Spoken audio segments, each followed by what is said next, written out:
What's up? Welcome to another absolutely cloudless day in New Mexico. So this part has zero relevance to the video, but in about 15 minutes, there's gonna be a supermoon over there. Oh, Brittany, I need this. Haha! So I figured I would grab some goodies for you guys so you could enjoy it vicariously through me, I guess. So hopefully if I get something, we'll put it up. But again, this has no relevance to the video. I just wanted to come out here a little early. So what we're doing out here is I will be using the phone and we're gonna be shooting north. I'm gonna get some star trails. I'm gonna show you guys how. I'm gonna do a time lapse to get the star trails, and then I'm gonna show you what I'm gonna do in Photoshop to make the nice swirly bits with the North Star Polaris over there. So that should be pretty cool. But I need to get set up real quick because I've got like less than 15 minutes. So I'll see you in a minute.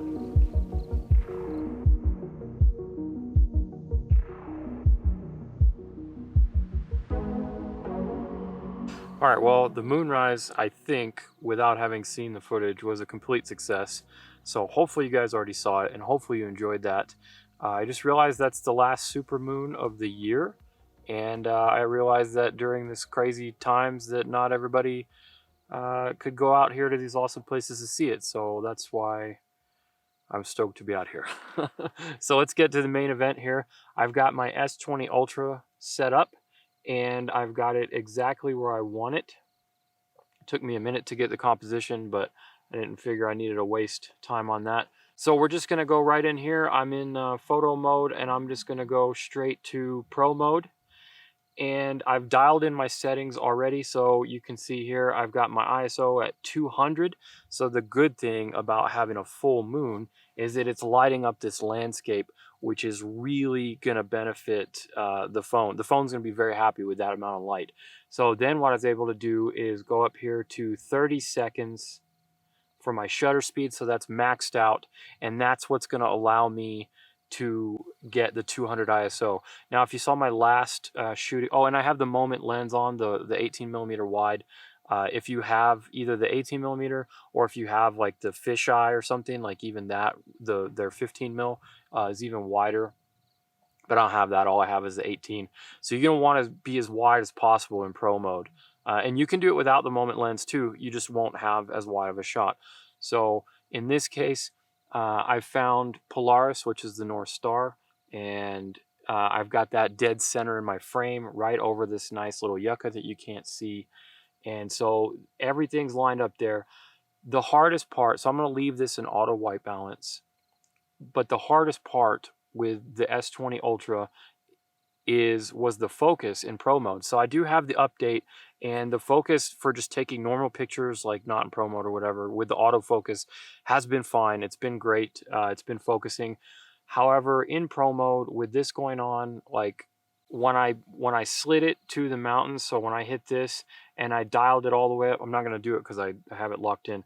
When I put it all the way up to that mountain, which typically is theoretically is infinity, like that's as far as you can go. That's normally when I'm shooting on my DSLRs, that's how I do it, is I lock it down to infinity. But on this, I had to dial it down and find the right balance. And you can see it is 4 tick marks underneath the mountain as I found, and that gives me this image here, which is kind of the sharpest looking.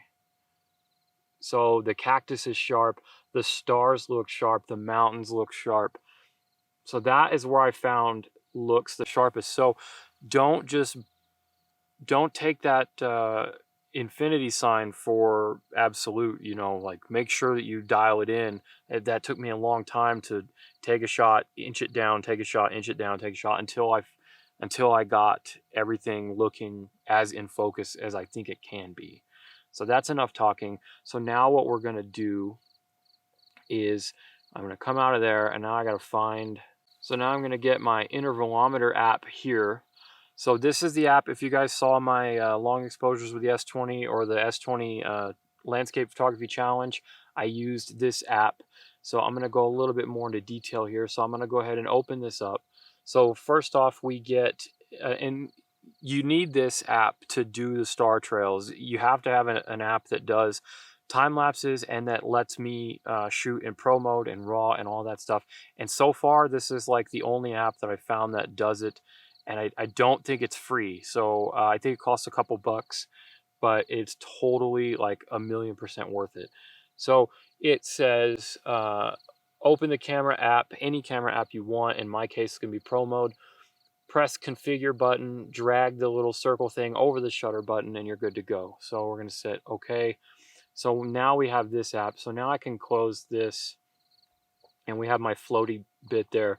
Now I'm going to come into my Pro app, and everything is ready to go. So this is where I set my parameters. So the input value for the timer is, I don't care about a timer actually. So I can just put that as 0 or 1 or whatever. Because that's like a delayed start, like a timer. Okay, so I've dragged my shutter button over there, and we're going to press OK. So now I've got my dialog box, and this is what we want, is we want to set the interval. So I just want it for a 2-second interval, and everything looks set up. Okay, so what I've done is now I've set the interval for 32 seconds. So that is the 30-second shutter speed plus 2 seconds extra to give it time to start the next one. And we're going to let that go. So basically I'm going to let this run. To get a good star trail, I really think you need, like wide open like this, I really think you need like at least an hour. And to me, that's kind of been the happiness trail length, and anything longer than that is going to be nice. That's going to clean up the gaps and stuff like that. So this is just going to keep going like this, and I'm going to let it run for like an hour or so. There's some bug flying in front of me. And I actually think I'm going to let it run for like an hour and a half. And then we will take a break, and then I'll talk to you guys about what we're going to do with the images afterwards. So I'll see you in a little bit.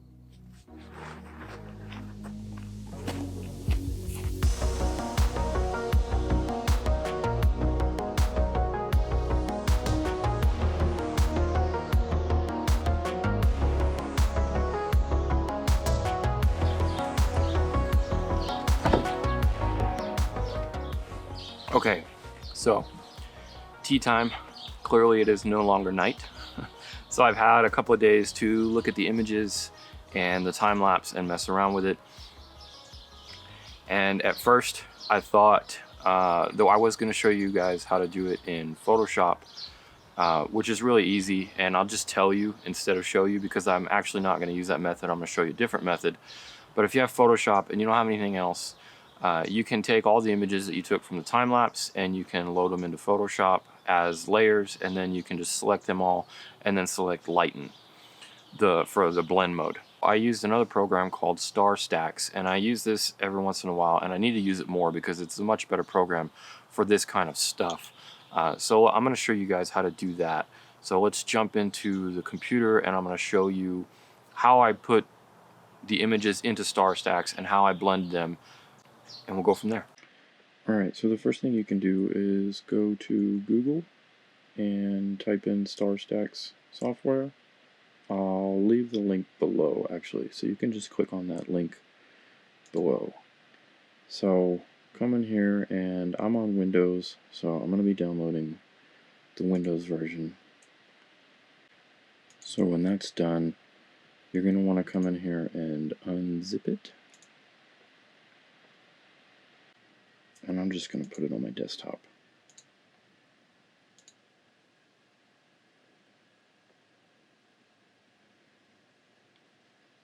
Alright, so it's on the desktop now, and this is a little bit weird, and this is why I'm showing you guys this part. So when you run it, you need to come in here and go to the Star Stacks application. And you can't just like drag this out to here. You've got to run it from inside this folder, which is kind of weird. So also make sure when you install it, it like might try to give you a bunch of it might try to ask you to accept a bunch of terms and stuff, and pay really close attention to those to make sure it's not like installing some like Yahoo plugin or anything that you don't want. So you just decline all of those, and then you'll get to here.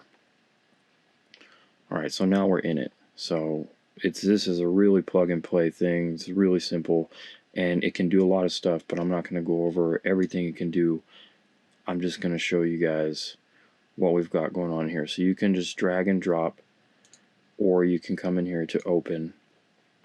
So I've already rendered my raw images since I made the time lapse, and unfortunately this can't process raw images, so you'll need to export your raw images to a JPEG. So edit them in Lightroom or Bridge or Photoshop or however you're going to edit them first, and then export them all to JPEGs, put them in a folder, and then that's what I have here. So I'm going to select all of these, and then I'm just going to hit open, and there they are. So the first thing we're going to do is go over here to blending and make sure that is on lighten. So again, there's a bunch of different stuff we can do here, but we're just going to go with the basic, and that is lighten. And then this here, I think it's selected by default. That is the select dark images. Subtract it, and if you don't know anything about astrophotography, don't worry about that because we're not going to do that yet. That's if you took any dark images, which we did not. So even if it's selected, it's not going to do anything. So we're just going to leave that alone.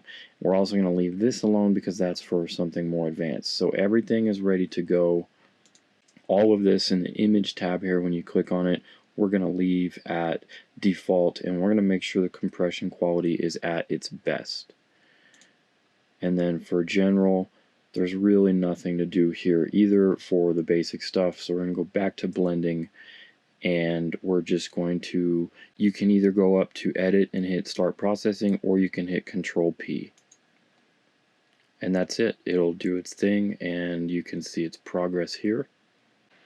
So once that's done, you just come up here to File and Save As, or do Control S, and you pick where you want it to go, and then you name it, and then save it, and you're done. And then you can, from there, I already have it pulled up here. So this is what it will look like here in the save file, and it'll save it whatever you name it. Then you can open this up in Photoshop, and then you can edit, and then there's your final image.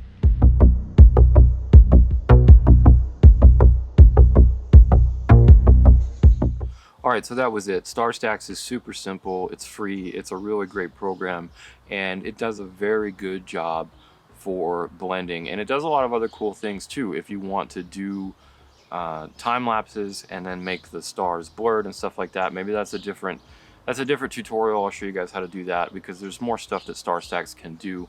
But it's very simple for just blending your astro shots to get your star trails. So overall, I'm really happy with the image, comparatively speaking. I know, again, it's not like DSLR quality or mirrorless quality, and you shouldn't compare it. So, and I try not to, but if it's still really impressive to me what we're able to get out of the phones these days. And I just wanted to mention too about the whole like landscape thing. And one of the reasons why it's so bright out there, of course, is the full moon.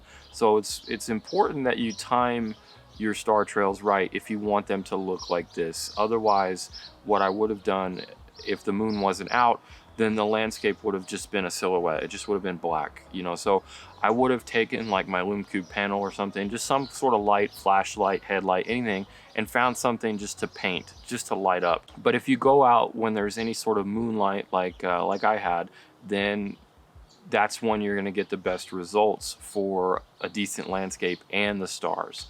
And it's good to know that the phone can pull that off and handle it, especially if you have the right program like StarStax. And this isn't sponsored, that's just what I use, that's what I found. Alright, so I'm gonna wrap it up there. If you guys have any questions about anything I did concerning how I used the time-lapse program, or how I set anything up in the phone, or StarStax, or anything like that, leave those in the comments below and I'll answer them. Don't forget to subscribe if you haven't already. I've got new videos every week. Hit that like button if you enjoy this video, it really helps me out. Thanks for watching. I'll see you in the next one.